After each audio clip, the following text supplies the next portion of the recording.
Okay, so before you operate this machine, you need to have completed Planer 101, the safety test and operation. And what we're going to be doing is planing this down to a uniform thickness. That's going to eliminate our glue joints, and we want to plane it as little as possible. We want to maintain thickness of the slab for structural integrity and keep it strong. We also have to run it through with the wood grain in line with the feed.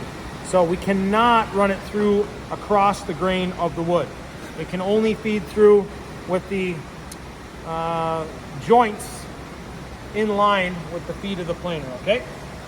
I'm gonna drop down on this level here. I'm set to a 1/2 inch right now, way too thin. I've got to drop way down to over my 1.25 inches here. We're going to use this gauge to mask the material removal gauge. Sundar, you'll have to come down here and look.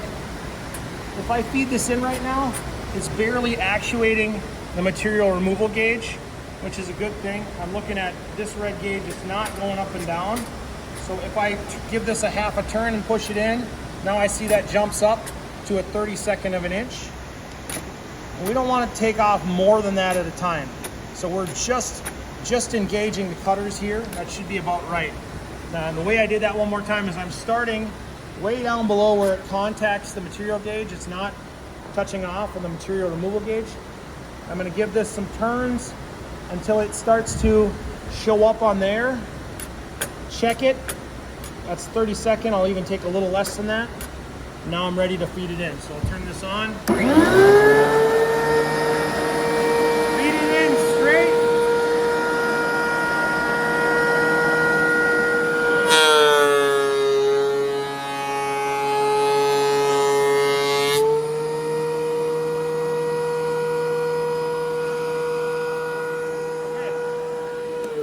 So with that single pass, I got rid of almost all of my glue joint lines.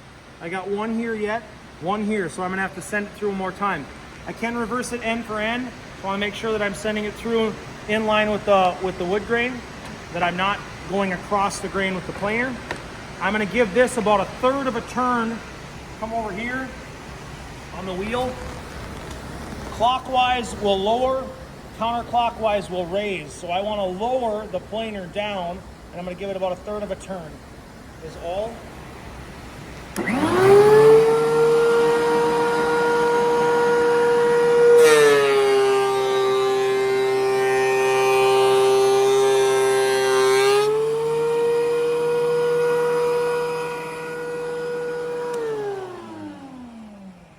Perfectly smooth, we're good to go.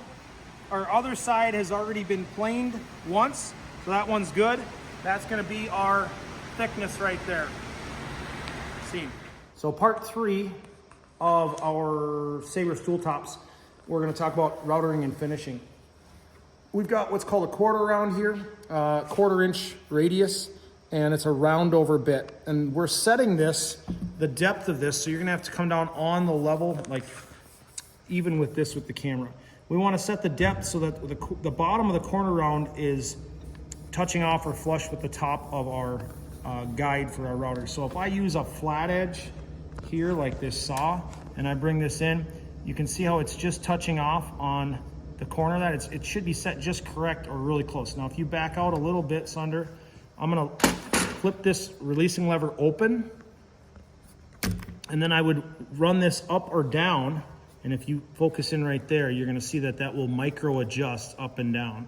So I can look across it and get an idea of where that roundover is. That looks about right there, I'd say. And then I'm gonna lock that back in. I should be good right now, okay?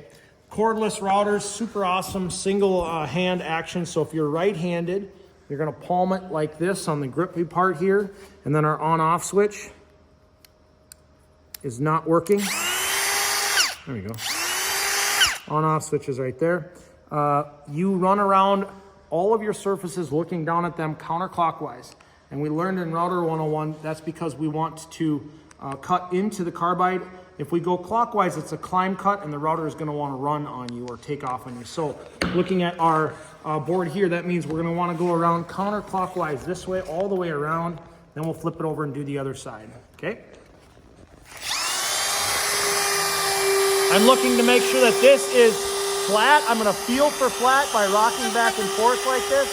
So feel for flat. And now I'm gonna go in.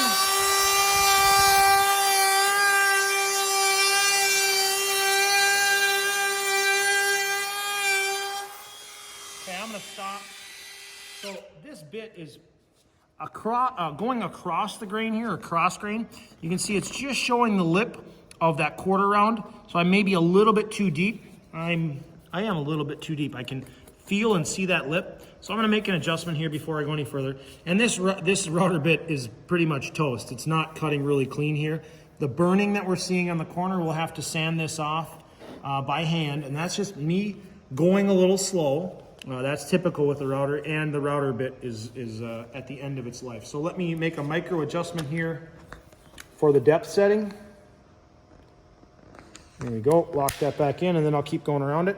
I'm left-handed, so please allow me to finish it left-handed.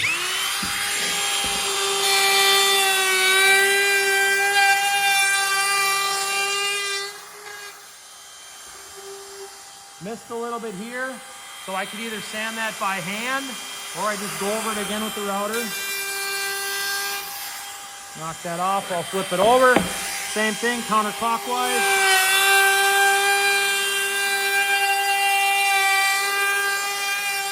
I'm gonna spin it so I've got a good angle to hold and work on here.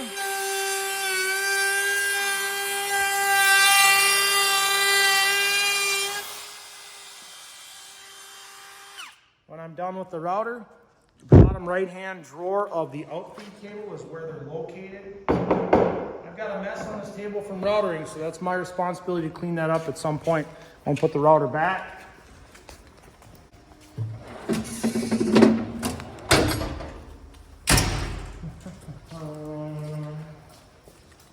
Okay, next steps on this are going to be finish sanding. And our surface here, our planed surface, right now our planer knives are awesome and they are in very good shape. So this needs very little sanding, just a little bit of touch up. The edges certainly need to be sanded and finished out. So we're going to sand that out with 120 grit. 120 grit is fine enough sandpaper that we can clear coat right over the top of that. So we'll put that in a palm sander, and I'm gonna get set up on a sanding surface here in just a second. So we have these downdraft sanding tables, and they work with our exhaust system.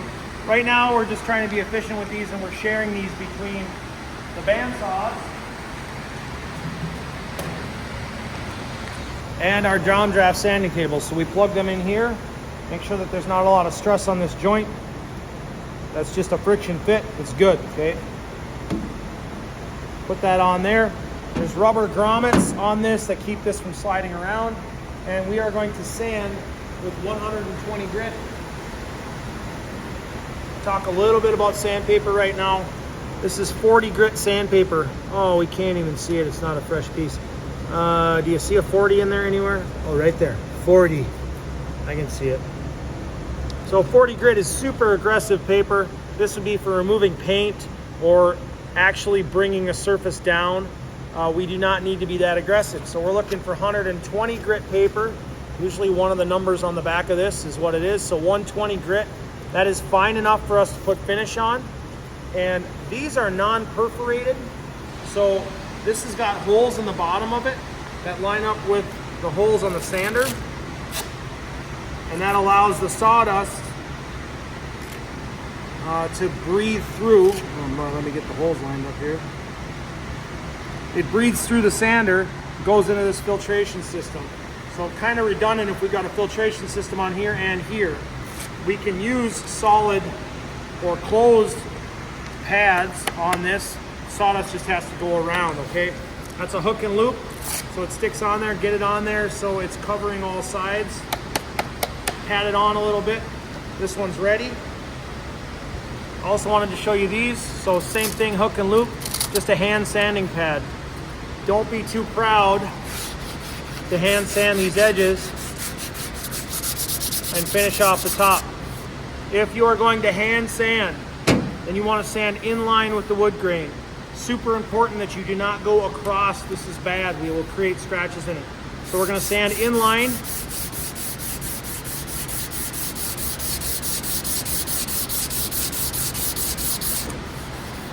I've got some marks from the table there that would show up through my clear coat finish. So I'm going to continue to sand until those disappear.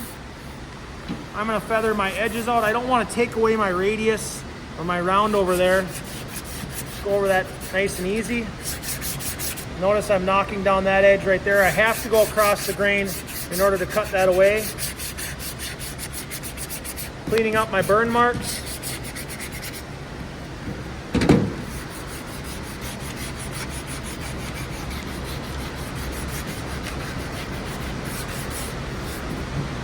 Sand my edges.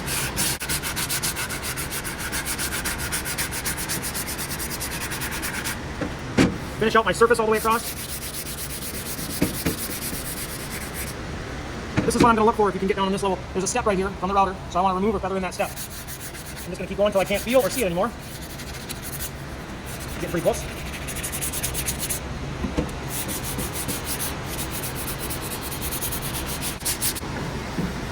If we want to use the palm sander, there's a speed setting over here, somewhere in the 4 to 5 range.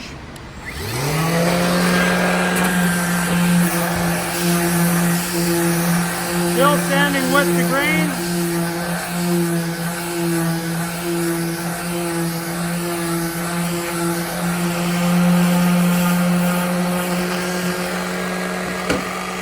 Careful not to get it spinning too fast like this. Best to shut it down and then start it while it's contacting the surface. So an edge like this, as much as this might be really fine detail, I got a little bit to get rid of there yet, some burn mark. If I go and hit this with the sander, I'm going to leave a big bevel on it.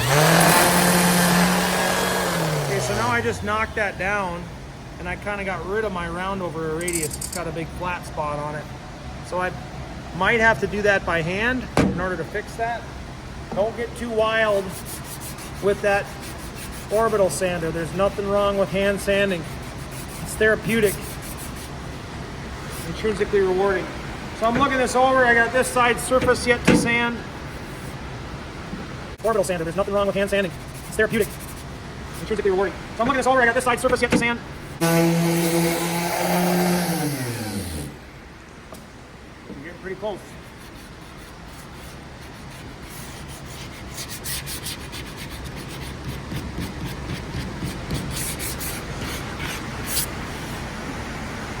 So oak, what we're working with here is an open grained wood, and it'll soak up a lot of dust. I'm gonna blow it out once.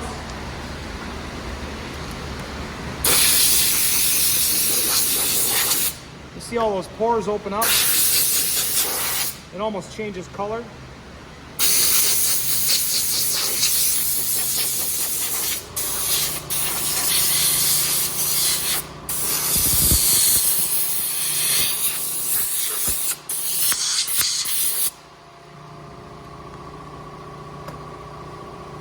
Okay, so once we're to this point, we can probably submit it for pre-finish inspection. So I would look it over and say, yep, it's straight, flat, sanded out, it's ready to be hit with a sealer.